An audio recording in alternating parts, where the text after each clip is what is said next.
Graça e paz, meus amados. Eu saúdo, a amada igreja, com a graça e a paz do Senhor Jesus. E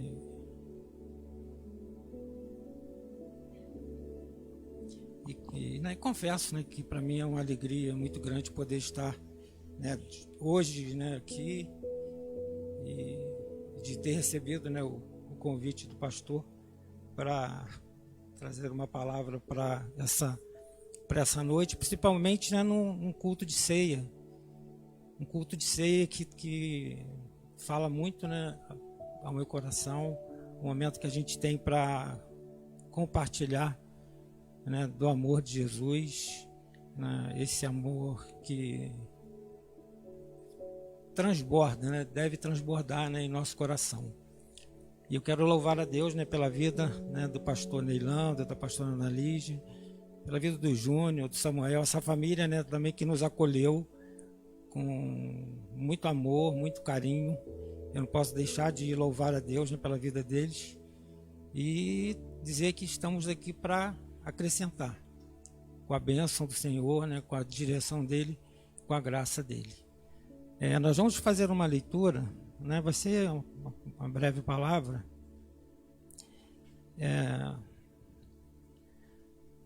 A gente vai fazer uma leitura no livro de Atos, está o capítulo 1, versículo 8, é muito conhecido, um texto muito conhecido, para todos nós aqui. Atos 1:8.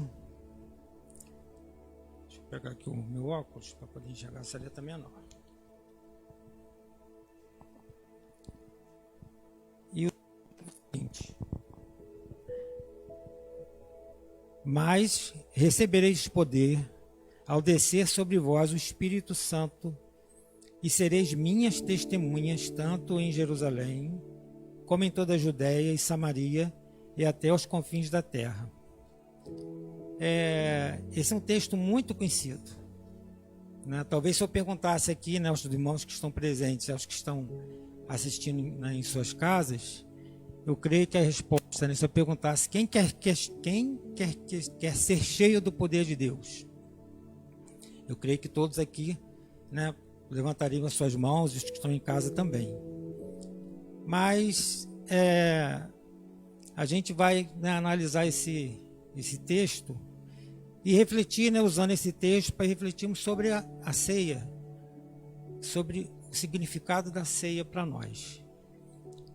A gente, esse texto, ele foi colocado, ele foi falado, primeiramente em Lucas, capítulo 24, versículo 49, que diz assim, os irmãos não precisam abrir: eis que eu envio sobre vós a promessa de meu Pai, mas ficai na cidade de Jerusalém, até que do alto sejais revestidos de poder. A promessa da vinda e do derramado Espírito Santo se cumpre em Atos 2. O versículo 1 ao 4. A partir desse maravilhoso momento, a palavra de Jesus liberada sobre os discípulos começa a se cumprir e suas manifestações tornam-se notórias. Mas que poder é esse que o Senhor Jesus falara? O que esse poder outorgaria aos seus discípulos? Quais manifestações seriam percebidas a partir do recebimento desse poder? Qual seria a profundidade ou o nível de transformação que esse poder alcançaria na vida dos seus discípulos?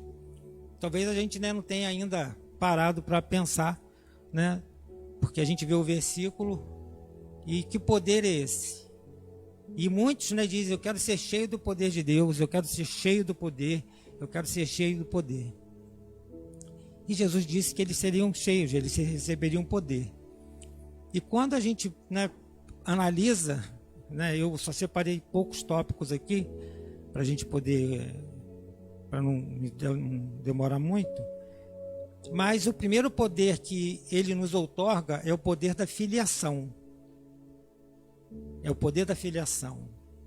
E hoje, a gente vê assim uma dificuldade, uma ausência, eu diria assim que é aquela questão mais voltada para a paternidade, né, a ausência da paternidade. As pessoas têm uma dificuldade enorme, né, devido à sociedade, né, que a gente vive hoje, uma sociedade tão confusa, né, com valores muito invertidos, e elas têm uma dificuldade enorme de verem a Deus como Pai. Então, o primeiro poder que ele nos outorga, que ele nos concede, é o poder da filiação.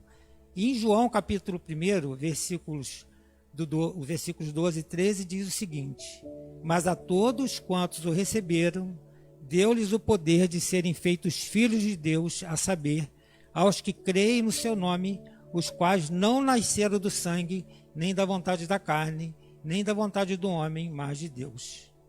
Agora, o que significa receber o poder da filiação? O que todos nós aqui, né, e creio que os que estão em casa, se ainda não receberam a Jesus, né, receberão quando, né, o aceitarem como Senhor e Salvador. O que esse poder da filiação nos dá? Nós passamos a ser co-herdeiros de todas as promessas reveladas àqueles que recebem a Jesus como Salvador e Senhor. Nós somos co-herdeiros, passamos a ser co-herdeiros por nos tornarmos filhos de Deus. E nós passamos também a ter o privilégio de sermos chamados de filhos de Deus. Olha que maravilha, né?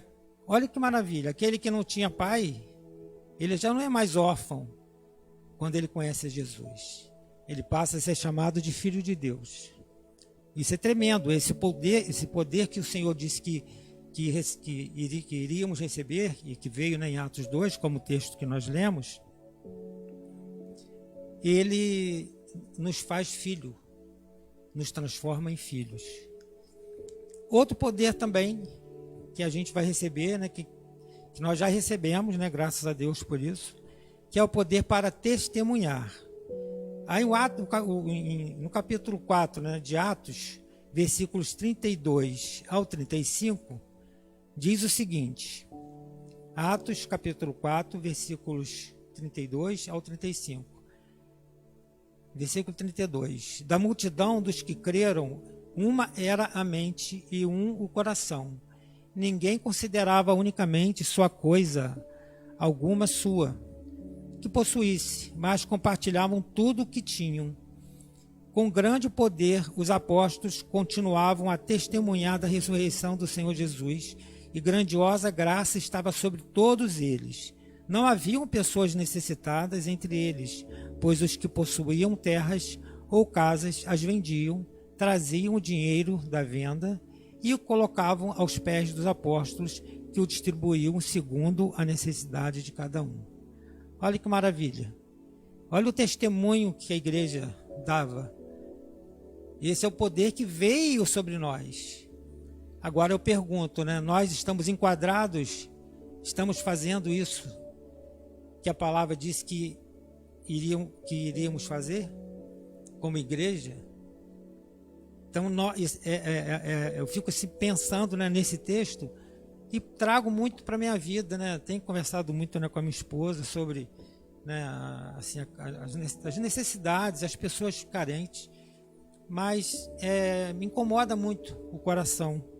E nós, como igreja, isso deve arder em nós, deve arder mesmo em nossos corações. Por quê? Porque isso aí seria uma característica daqueles que receberiam ou que receberam o poder, esse poder que foi lido em Atos 1:8. Agora, o que significa receber o poder para testemunhar? Olha que maravilhoso, ter a honra de poder ser instrumento de transformação na vida das pessoas, sendo testemunha viva da operação da graça salvadora e regeneradora do Senhor Jesus. Olha que maravilhoso. A gente recebeu esse poder e a gente poder ser instrumento na transformação de vida de pessoas. E, né, me veio, né, à mente aqui eu até compartilhei isso lá em casa, mas, né, veio assim na minha mente agora, né, a ação de ver a ação do poder, desse poder, né, que veio sobre a minha vida, a vida da minha esposa e de tantos irmãos, mas, né, uma experiência particular que eu e minha esposa tivemos com mais uns irmãos, de irmos na casa da Elaine, né, e ver o poder de Deus se manifestar na vida dela. Então isso daí, né, é algo que transcende assim o nosso entendimento, porque o homem natural, ele não compreende. E eu uso muito aquela figura, né, quando Jesus curou aquele cego e perguntaram para ele, mas quem te curou? O cego disse o quê? Olha, eu não sei quem era não, mas eu só sei que eu era cego e agora vejo. Esse é o poder que opera. Então não importava, mas o cego sabia quem ele era. Mas ele sabia que ele era cego, agora, bom, eu não sei o nome, mas eu sei que eu era cego e agora eu vejo. Então eu vejo esse poder, né, a ação transformadora do poder de Deus na vida da Elaine, que alcançou a vida do Johnny, que alcançou a vida do Mateus, né, e hoje está junto, né, Duda, tem uma família abençoada. Então eu estou dando esse exemplo porque é algo que eu pude experimentar, né?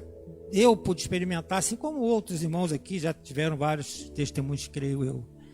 Mas nós temos algo assim mais, que eu acho, né, que é mais forte, né, que é o que ministra, né, muito no meu coração, que é o poder para amar. Em João capítulo 21, versículos 15, 16 e 17, diz assim: depois de comerem, Jesus perguntou a Simão Pedro: Simão, filho de João, você me ama mais do que estes? Disse-lhe: sim, Senhor, tu sabes que te amo. Disse Jesus: cuide dos meus cordeiros.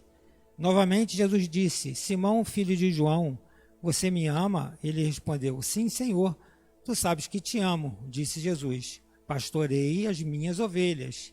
Pela terceira vez ele lhe disse: Simão, filho de João, você me ama? Pedro ficou triste por Jesus ter lhe perguntado pela terceira vez: você me ama? Ele disse: Senhor, tu sabes de todas as coisas e sabes que te amo. Disse-lhe Jesus: cuide das minhas ovelhas. Isso é muito forte, né? Porque para nós aqui, né, eu estava até conversando um dia desse lá em casa, a gente tinha a palavra amor, né? Eu amo sorvete de chocolate. Da mesma maneira eu uso a palavra eu amo a minha esposa, eu amo a minha filha. A gente usa a mesma palavra, né? Mas quem está ouvindo sabe que não é o mesmo, né? Não é o mesmo amor, né? A gente sabe disso. Mas no grego é diferente.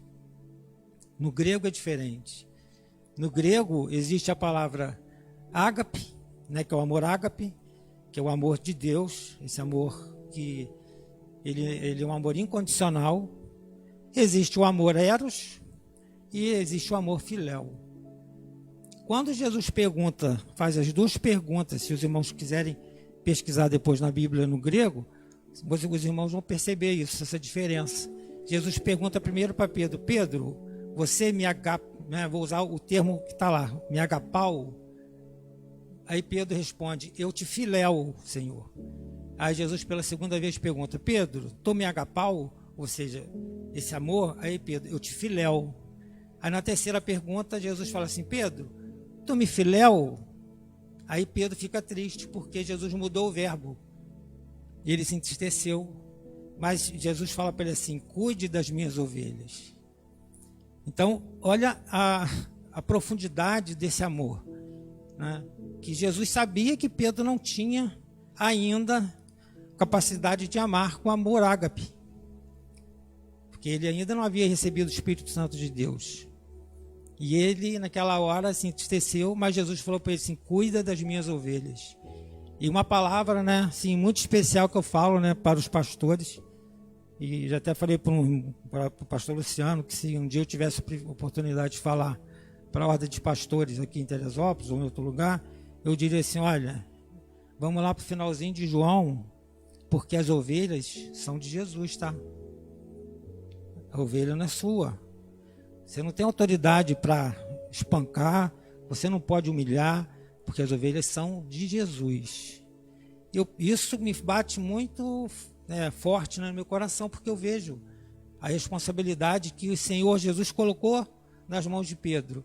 E coincidentemente, né, são as coincidências, né, que eu sei que não são coincidências, eu estou só usando essa palavra, mas quem prega, né, no dia de Pentecostes é o apóstolo Pedro. E 3.000 almas se convertem. Ou seja, e Pedro, cheio do poder de Deus, cheio do poder, daquele poder que ele ouviu que receberia, e aconteceu, ele recebeu e pregou o evangelho, e as pessoas se converteram.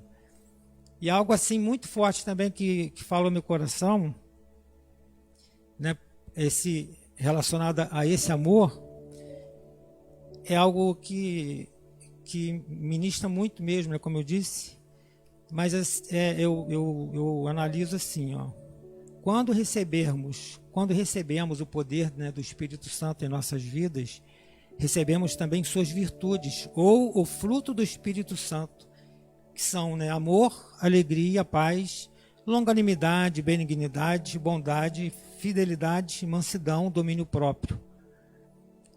E como, né, não dá para falar sobre todos, porque cada um desses aqui era uma mensagem para falar, eu vou falar apenas sobre o amor, pois nele está inserido algumas ações que só serão vividas se houver de fato a manifestação do Espírito Santo agindo no amor. Só sabe o que é aquele que experimentou, que recebeu esse poder, que recebeu esse amor de Deus. E um aspecto desse amor é algo assim, uma palavra muito difícil hoje, né, para muitos. Um aspecto desse amor é o perdão. Porque às vezes a gente imagina o seguinte: não quero ser cheio do poder de Deus, mas eu não gosto do irmão fulano de tal, né? Mas se eu quero ser cheio do poder de Deus, consequentemente o Espírito Santo vai ministrar. Perdoa fulano, busca, né, vai perdoar, enfim. É assim que Deus age. Então, né, a gente, para pedir a Deus querer ser cheio dele, cheio do poder, a gente tem que estar disposto a negar-se a si mesmo. Então a gente precisa negar a nossa carne. E aí, né, que vem a operação do Espírito Santo na nossa vida. Isso aí é algo muito importante, né, para nós podermos viver. E se nós, né, perdoarmos, interessante, né, que o perdão é mais para quem, né, se a gente tem alguma coisa contra algum irmão, a palavra diz o que? Deixa a oferta no altar, vai e reconcilia-te com ele para poder ofertar. Se estamos buscando ser cheios do Espírito, do poder de Deus, devemos saber que temos que liberar e pedir perdão.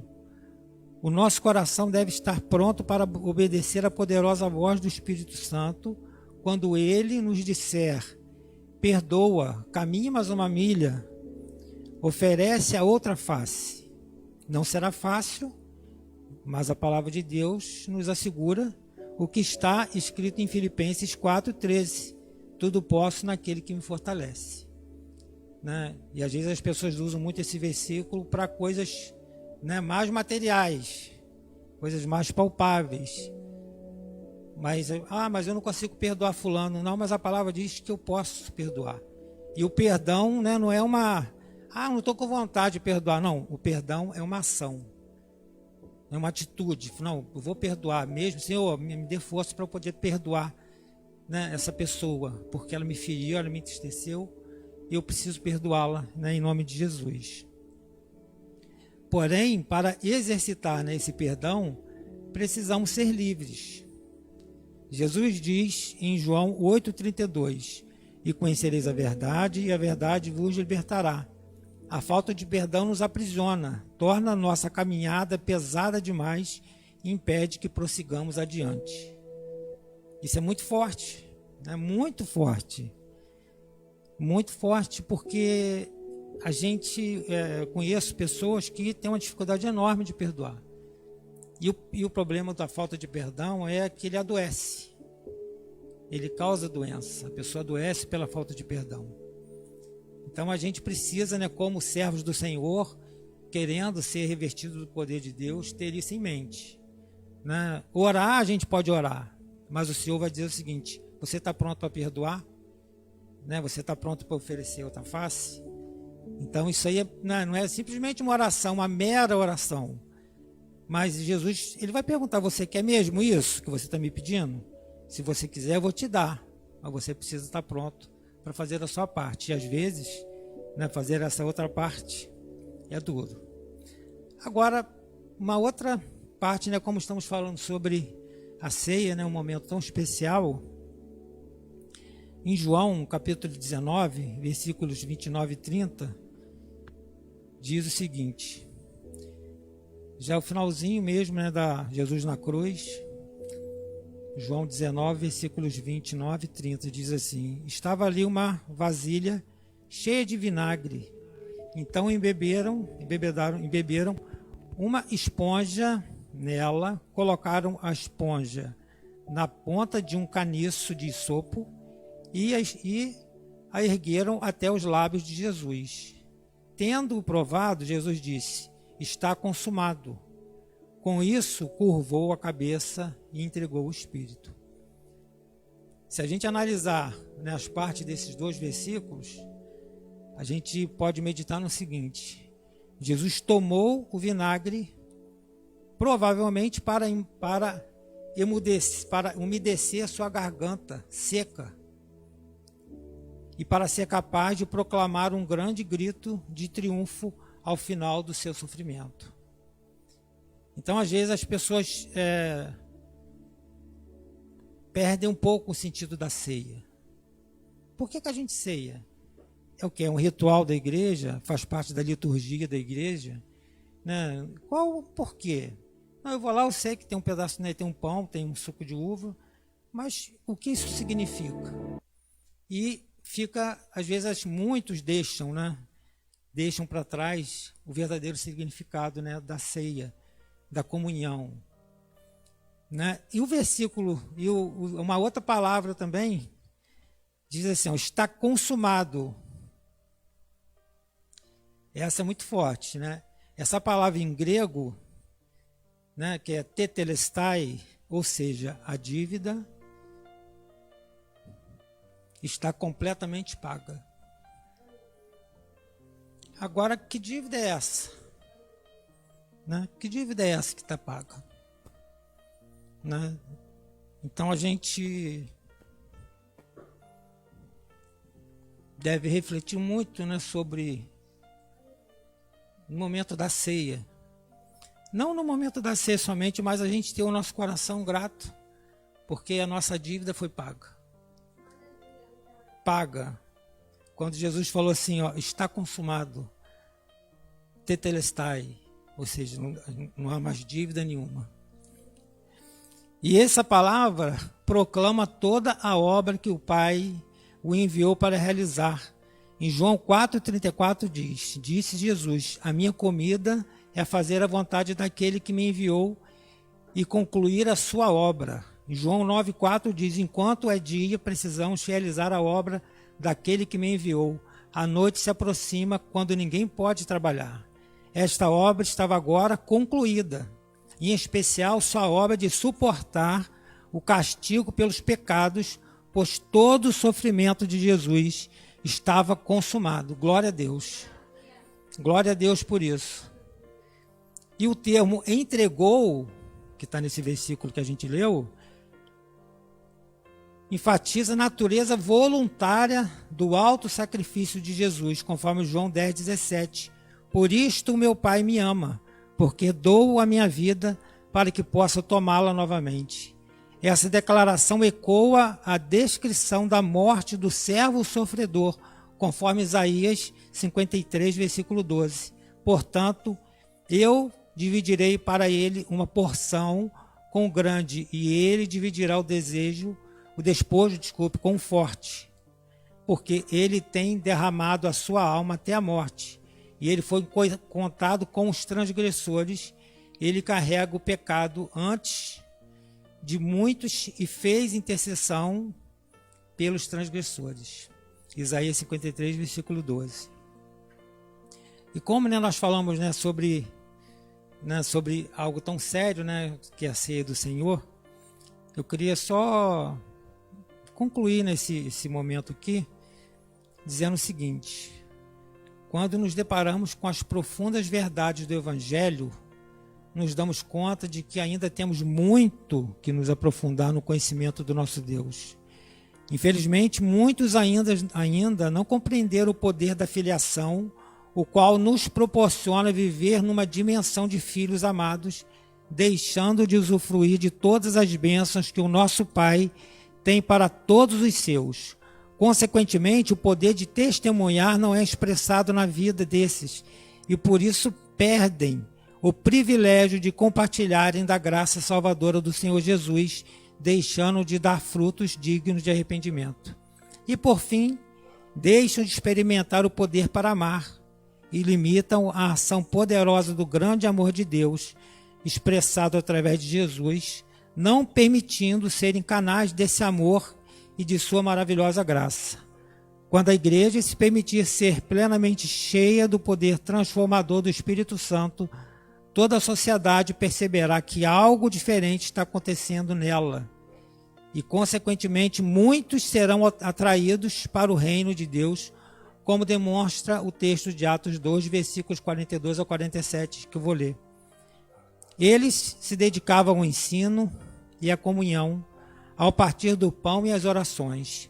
Todos estavam cheios de temor e muitas maravilhas e sinais eram feitos pelos apóstolos. Os que criam mantinham-se unidos e tinham tudo em comum, vendendo suas propriedades e bens, distribuíam a cada um conforme a sua necessidade.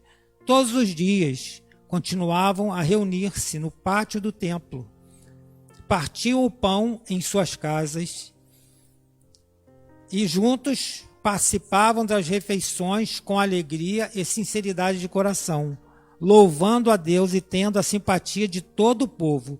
E o Senhor lhes acrescentava diariamente os que iam sendo salvos.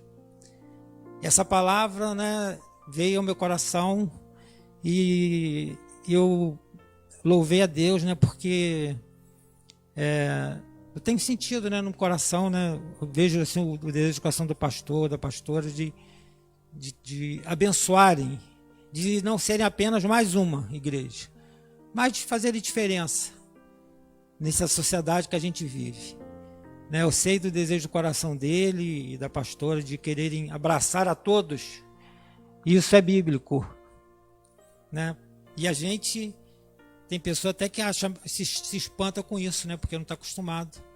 Porque a gente vive numa sociedade muito egoísta, aquela pessoa egocêntrica, ela só pensa nela. Mas eu louvo a Deus, mais uma vez, pela vida do pastor, da pastora.